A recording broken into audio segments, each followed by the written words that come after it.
Assalamualaikum warahmatullahi wabarakatuh. Nah, sekarang kita belajar tentang kenaikan titik didih dan penurunan titik beku.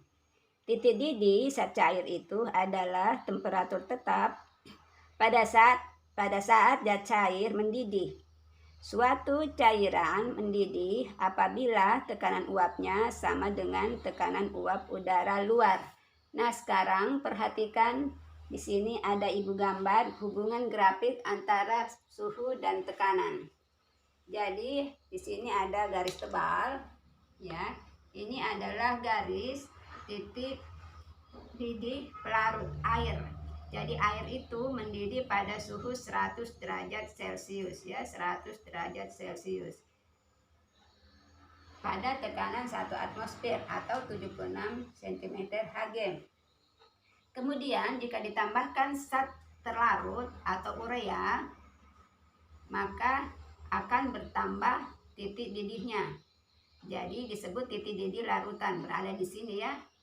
Nah, kemudian perubahan dari titik didih pelarut ke titik didih larutan itu adalah disebut kenaikan titik didih larutan.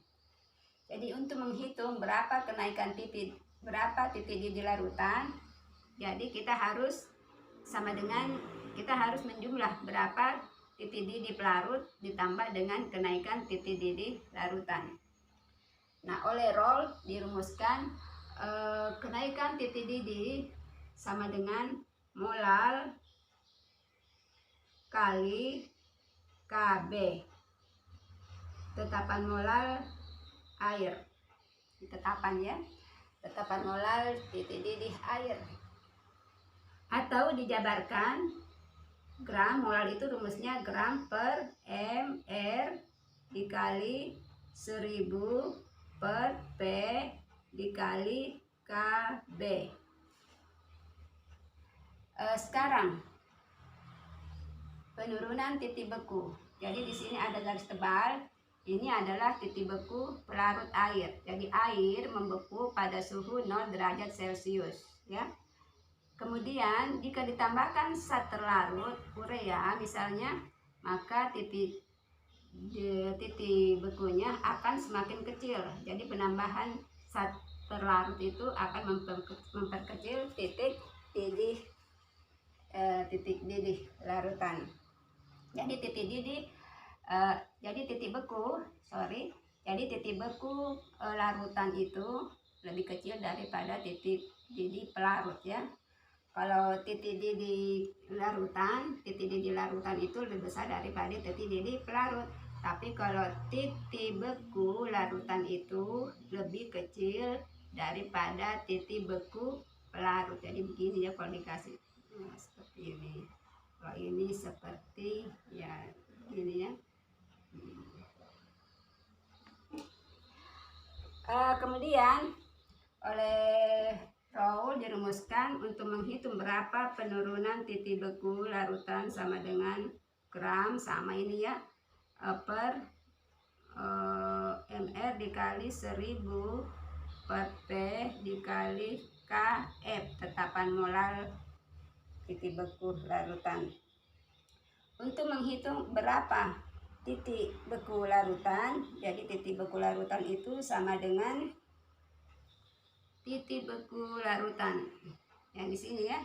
Jadi titik beku pelarut air, jadi di sini 0, ya, atau 0 dikurangi penurunan titik beku larutan. Jadi ini adalah rumus yang digunakan untuk kenaikan titik didih. Kemudian yang ini adalah rumus untuk penurunan titik beku. Sekarang ada contoh soal. Jadi contoh soalnya di situ 30 gram urea CONH2 dua kali, massa rumusnya 60 dalam pelarut air 500 gram. Kb-nya tetapan molal air 0,51 dan Kf-nya 1,86.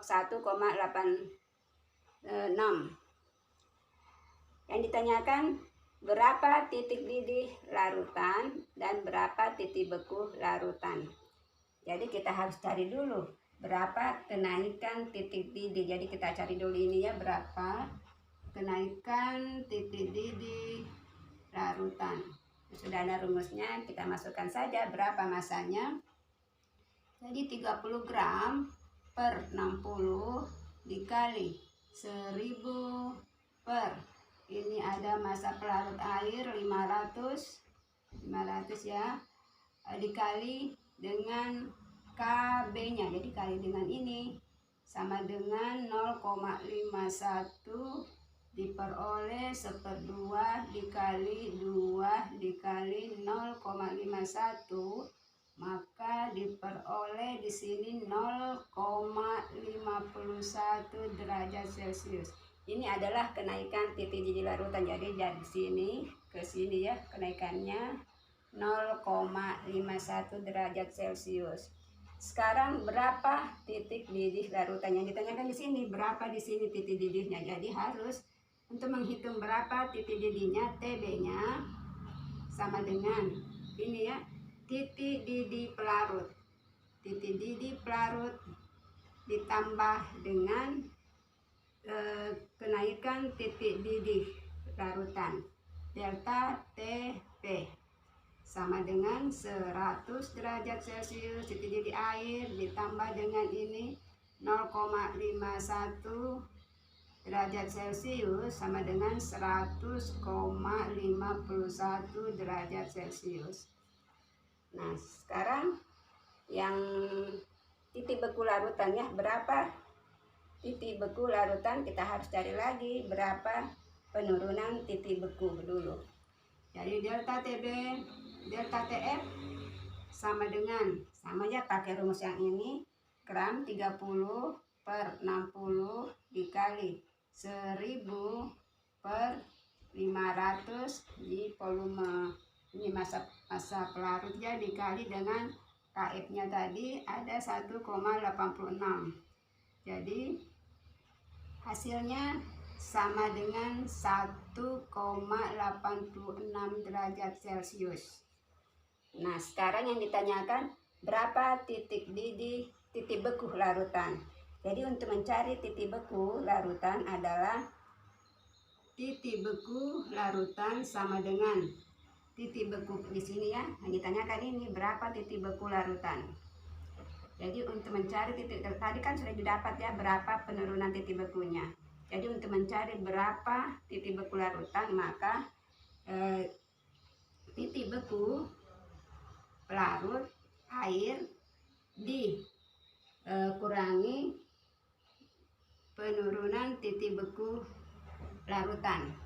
Jadi titik beku air itu kan 0 derajat Celcius, kemudian penurunannya ini sudah kita dapat 1,86 derajat Celcius, maka hasilnya sama dengan minus, jadi di bawah 0 ya, 0 minus 1,86 derajat Celcius. Nah, dari sini akan terlihat bahwa penurunan titik beku itu penurunan titik beku larutan itu lebih kecil daripada titik beku zat pelarut. Di sini juga akan terlihat bahwa titik didih larutan itu, ini titik didih larutan lebih besar daripada titik beku titik didih pelarut.